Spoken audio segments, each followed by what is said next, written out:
अस्सलाम वालेकुम। जी, वालेकुम सलाम। कैसे हैं सर आप? जी, शुक्र अल्हम्दुलिल्लाह। आप सुनाएँ? मैं भी ठीक, अल्लाह का शुक्र है।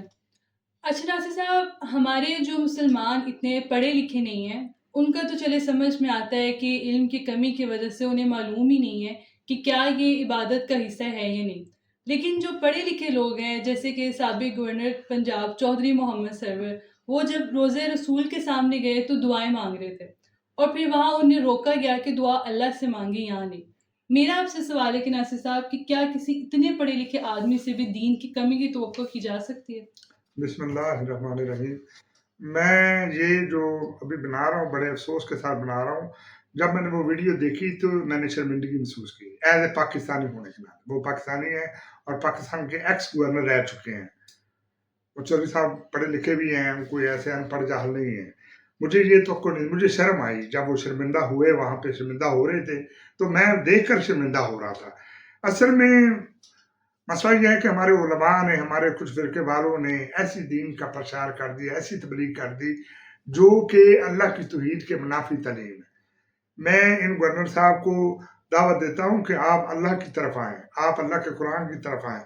जो तालीम आपने पहले हासिल की, जिन लोगों से आपने वो ली तालीम, वो गलत लोग हैं, उनका प्रचार गलत है, वो तौहीद से हटकर है। और अल्लाह का दीन इस्लाम तौहीद का हुक्म देता है, आप तौहीद का प्रचार करें।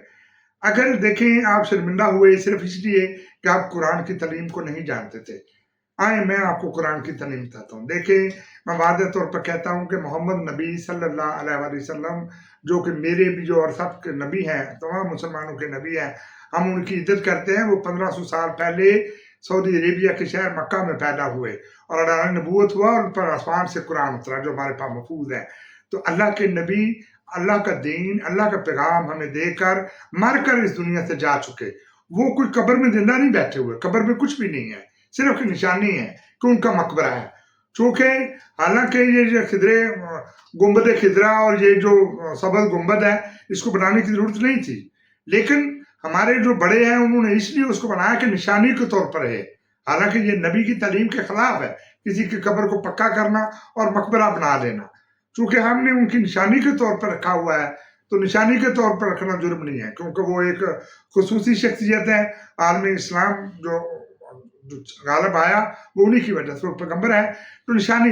अभी आप ये समझ लें कि वो कब्र में अभी भी बैठे हुए, ये आपकी खामख्याली है, ये गलत है। ये कुरान की तालीमात में उल्ट है। जो ऐसा सोचेगा, ऐसा समझेगा, वो समझे दायरा इस्लाम से बाहर है। ए मेरे भाई, ए गवर्नर साहब, आप पढ़े लिखे हैं, मैं आपसे रिक्वेस्ट करता हूँ कि आप अल्लाह की तरफ आए, अल्लाह की तौहीद की तरफ आए, अल्लाह के प्रचार की तरफ आए, अल्लाह की किताब की तरफ आए, अल्लाह के हुक्म की तरफ आए, अल्लाह के रसूल के हुक्म की तरफ आए। अल्लाह के रसूल का यही हुक्म है कि अल्लाह ही की इबादत करो, अल्लाह ही की इताअत करो, अल्लाह ही से मांगो, अल्लाह ही हाजत रवा है। इन लोगों ने तो अल्लाह के नबी को हाजिर रवा बना दिया। देखें, उसी के नबी को उसी के बराबर ला खड़ा करना और उसी के शरीक बना देना, इससे बड़ा कायनात में कुफर नहीं है। और गवर्नर साहब, आप कुफर से बचें और अल्लाह की तरफ आए। मैं आपको कुरान से बताता हूँ कि नबी अकरम सल्लल्लाहु अलैहि वसल्लम का क्या माजरा है। कुरान में 20 बार लिखा है कि मैं आपको मौत दूंगा, ए नबी मैं आपको मौत देने वाला हूँ, मैं आपको मौत दूंगा, मैं आपको मार दूंगा। ए नबी, मैंने आपसे पहले जो नबी थे उनको भी मारा, आदम अलैहिस्सलाम से जितने भी लोग आए मैं सबको मारा। हमेशा की जिंदगी मैंने कभी किसी को नहीं दी। इसलिए नबी मैं आपको कुरान की एक आयत पढ़कर सुनाता हूँ।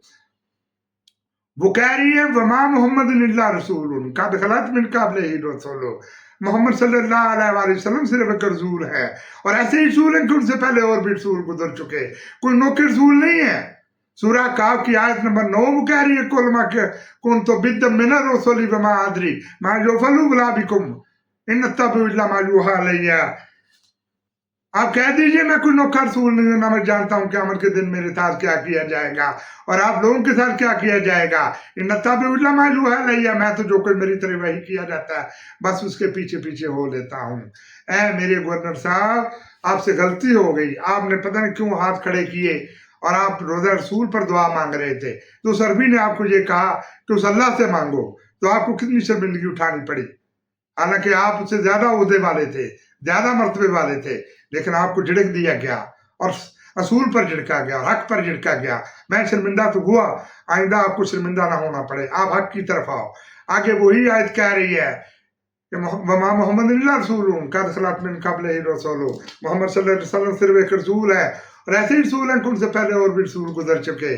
سو اگر ان کا انتقال ہو جائے، وہ فوت ہو جائیں یا وہ قتل ہو کے شہید ہو جائیں، تو کیا تم لگا اپنے دین سے پھر جاؤ گے؟ یاد رکھو، جو ایسا کرے گا وہ اللہ سبحان کا ہرگز کوئی نقصان نہیں کر سکتا، اور اللہ جلدی عوض دے گا حق شناسوں کو، جاہلوں کو نہیں. گورنر صاحب سوچیں، اللہ کہہ رہے ہیں محمد صلی اللہ علیہ وسلم مر چکے ہیں. اللہ کا قرآن، اللہ کے رسول کا قرآن کہہ رہا ہے کہ محمد صلی اللہ علیہ وسلم مر چکے ہیں. آپ کیوں لوگ جا کے ان کو قبر میں زندہ تصور کرتے ہیں؟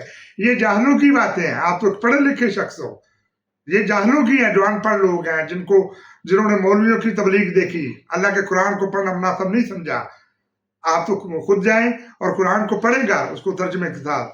کسی بھی مسئلے کا قرآن لے آئیں، کسی کا بھی لکھا ہوا قرآن ہو، گورنمنٹ ذمہ دار ہے کہ اس کی ترمیم نہ کرے، اس کو صحیح صحیح لکھے.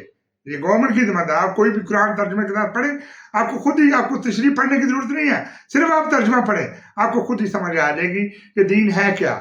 دیکھیں، حدیثیں دین نہیں ہے.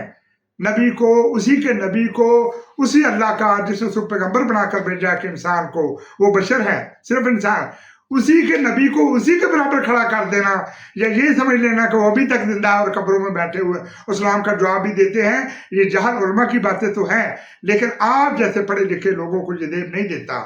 اس لیے اللہ کی طرف آؤ. میں آپ کو پیغام دیتا ہوں، میں آپ کو میسج دیتا ہوں کہ آپ اللہ کی طرف آئیں، آپ کو ساری سمجھ آ جائے، اللہ کے قرآن کی طرف آئیں. دوسری آیت میں آپ کو سورہ جن کی سناتا ہوں. وہ کہہ رہی ہے قُلْ إِنَّمَا أَدْعُو رَبِّي وَلَا أُشْرِكُ بِهِ أَحَدًا. آپ کہہ دیجئے میں صرف اپنے پروردگار کی عبادت کرتا ہوں اور میں کسی کو بھی اپنے اللہ کا شریک نہیں کرتا. آپ کہہ دیجئے کہ میں تمہارے کسی طرح کے نفع اور نقصان کا بھی کوئی اختیار نہیں رکھتا. آپ یہ کہہ دیجئے کہ اگر خدا نخواستہ میں نے ایسا کیا تو اللہ کے غضب سے کون بچائے گا. آپ کہہ دیجئے کہ میں تو صرف اللہ کے حکموں کو ادا کرنا، اس کے پیغاموں کو پہنچانا، یہی تو میرا کام ہے. الا بلاغ من اللہ و رسالاتہ. نبیوں کا تو صرف یہ کام ہے. نبی حاجت روا نہیں ہے، نبی اللہ کے برابر نہیں ہے. اس لیے جب دعا مانگو تو اللہ سے مانگو، وہ حاجت روا ہے. نبی بھی اس سے مانگتے تھے، ہم بھی اسی سے مانگیں گے، اس لیے ہمیں اسی سے مانگنا چاہیے. یہی ہمارے نبی کی تبلیغ تھی، یہی دوسرے نبیوں کی تبلیغ تھی. یہی دین ہے. دین قرآن ہے، حدیث نہیں. حدیثوں کے پیچھے لوگوں مت جاؤ اور اللہ کی طرف آؤ، اللہ کی کتاب کی طرف آؤ، اللہ اور اس کے رسول کی کتاب کی طرف آؤ. یہی بہتر ہے اور یہی غالب ہے، یہی تمہارے لیے بہتر ہے. اس سے زیادہ میں کیا کہہ سکتا ہوں؟ ان کو خود سوچنا چاہیے.